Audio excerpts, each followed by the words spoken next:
Dapat eksakto ang sukli sa mga customer. Yan ang paalala ng DTI kasunod ng viral post online ng isang rider na hindi nagbibigay ng sukli para raw may pangkain. May unang balita si Von Aquino. Add to cart, magpapatid sundo, kay laking ginhawa talaga ng mga cashless transaction sa ride-hailing at delivery apps. Pero may mga nagka-cash pa rin sa bayaran. E paano kung buo ang pambayad at hirap manukli? Kamakailan nag-viral at nabash ang life hack umano na pinost ng isang rider. Kung 30 pesos pababa ang sukli ng customer, sabihin na lang daw na wala silang bariyang panukli kahit meron. Teknik daw yan para makaipon sila ng pangkain. Pero bawal yan sa ilalim ng Republic Act 10909 o No Shortchanging Act of 2016. Dapat eksakto yung sukli mo. No? So bawal din na magbigay ka ng ibang uri ng sukli. So halimbawa, candy.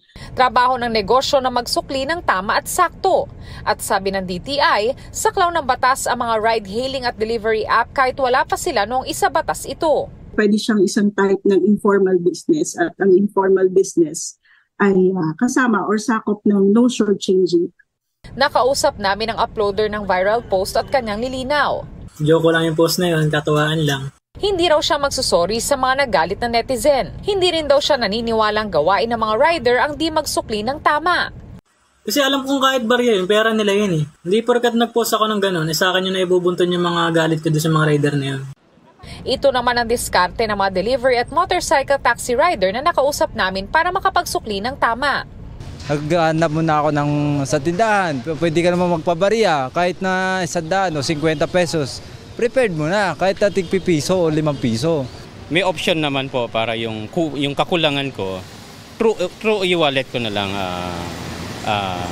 idadagdag dun sa sukli niya. Sa ikatlong paglabag sa No Shortchanging Act, pwedeng masuspende ng 3 buwan ang negosyo.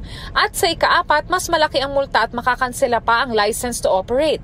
Abiso ng DTI, isumbong sa kanila ang mga lalabag.